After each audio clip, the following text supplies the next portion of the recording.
David Savage, a.k.a. Diz, and this is The Force Always. Okay, so welcome to the show. Once again, just to let you know, I am suffering a little bit of a low-level flu, so it'll be a little bit unusual this time around, but I'll do my best to get through. You may hear some coughs like this. Anyway, so it's now about 151 days to go to Star Wars Episode 9, The Rise of Skywalker. That's right, The Rise of Skywalker Episode 9 is about 151 days to go. I say about, it just depends on when you actually watch this video, but he's coming fast and furious. Anyway, so let's get into more news.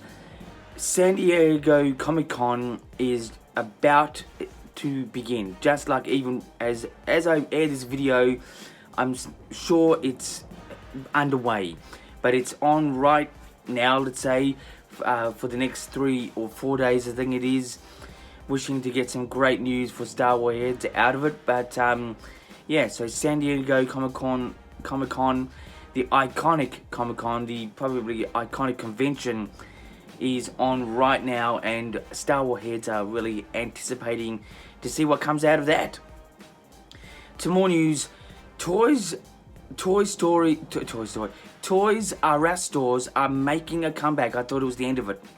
I thought when I saw Toys R Us store in New York closed down, and the one in my local area, which is Chadstone, closed down, I thought, my goodness, excuse me, what is happening to the world? The toy stores across the world have become almost obsolete. I'm just feeling for the kids today, and bigger kids like myself who still love Star Wars toys.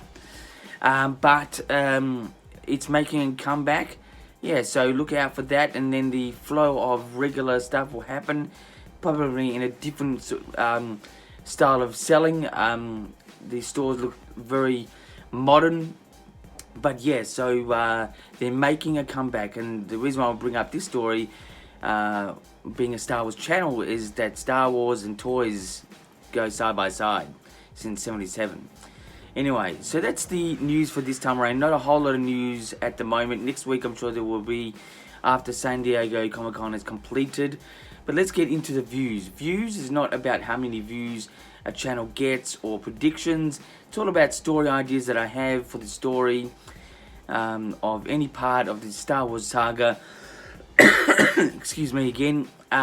So this part is another part about Episode 9 that's coming up, The Rise of Skywalker. There's been a lot of dislike of the Rose character and Finn being with Rose and going to Canto Bight, I think it was. A lot of dislike with that. I thought it was actually okay. I thought the connection was good. I thought when they were on the end, that sort of final battle sequence, I thought that was good. One of the few people on this planet, I thought it was good. Look, I can understand why they won't continue that sort of story, the love story that was starting to develop between Finn and Rose, the character. I can understand why they won't pursue it, possibly from fan disgust, but whatever the disgust was, I don't know. But I think they do need to be together. I think they got a good chemistry. I think it was really a good idea, and I think it just brings two together in the area of Star Wars at the moment. In this story, the story of where Star Wars is at the moment, in a really good sort of love story, which is not too upfront, but in the background, I think it's good.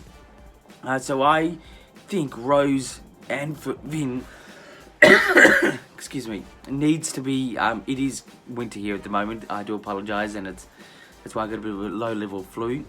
Anyway, and I think Rose needs to be with Finn. They're good together. I would like that story to expand.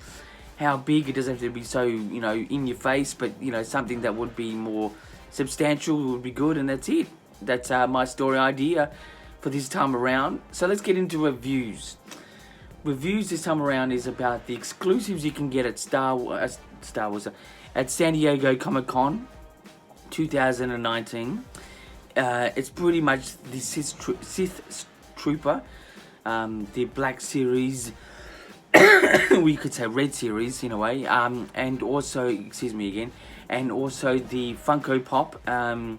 Look, I think they're good, nothing out of the ordinary, just straightforward.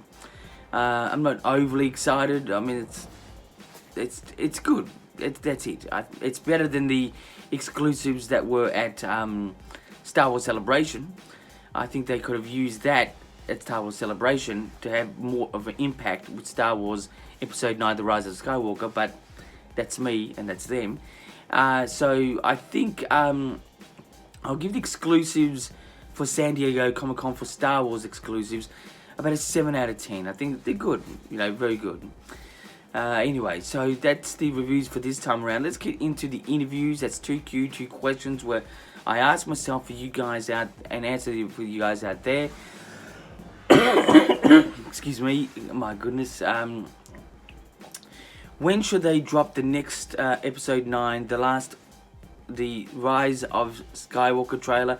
When should they drop the next one, which is, if you consider the first one a trailer or a teaser, whatever it is, the visuals, let's call it a teaser.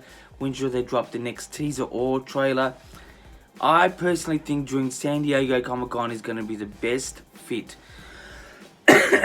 One, because the time is now, because coming towards the end of the year, they've got their big Disney Plus network. They're going to have to really push hard, and to have a trailer come out later then, or at that period, even at D23, could be lost in the mix, where it would stand out now. And then with the people who go over to Disney Plus, you put the trailer on there, other little teasers, stuff like that, and you sort of get to see it. So I think personally, San Diego Comic-Con is the time for the Rise of Skywalker next teaser or trailer. That's what I would do. It's just a clear point at the moment. We've had a couple, good trailers drop today. The Top Gun one, which I thought was great, 10 out of 10 for that. Even the Silent Bob and the Jay and Silent Bob, that was a great one as well. I'd say about 9 out of 10 for that. But let's concentrate on the Rise of Skywalker. I think it should be this weekend. That's when I would like it to happen. If it doesn't, it's okay. I'll wait. I'm a Star Wars fan. But, yeah, so that's the first question. The second question is, when should the Mandalorian trailer drop for the public? The official, proper trailer. This is definitely got to be during the period of D23. It fits perfectly then, because that's when you're going to be pushing the Disney Plus network. And that will be one of the things they will push. It will be in the mix of a lot of things, but it will have to be then as it fits the best, as it makes sense. People will be interested and concentrated on what's available in Disney Plus. People will be checking out the trailer actively, whether they're a Star Wars fan or not. That's the time to check it out. So that's my answer to that question, straightforward. When should the Mandalorian trailer or teaser drop? D23, which is, I think, a couple months away. And that will give a nice spacing between, as what I just said before, the Rise of Skywalker trailer this weekend, and the next one, Mandalorian, a couple of months away. Nice spacing between the both, for Star Wars anyway. Anyway, so that's the interview 2Q questions this week. Sorry, I'm a little bit under the weather. It's a low-level flu, as I'm calling it. Just not that hardcore, but a low-level flu. It is cold here at the moment, not like Chicago when I was there for Star Wars Celebration. Man, that no wonder they call it the windiest city. But anyway, it was freezing. But anyway, it's cold here, and it's warm probably over where you're watching this, maybe in America, I don't know, UK, if it ever gets warm there, I don't know, but excuse me, it does get warm there. I've been there when it was 30 degrees. But anyway, so please subscribe to the channel. The Force Always only on YouTube. Like, share, repeat the video if you like. A bit more details. Send me some questions with the information down below. My Instagram, Twitter, even YouTube questions. I can use them for the interview part of my channel here. Yes, and until next time, hopefully when I'm feeling a bit better, and keep a rockin'.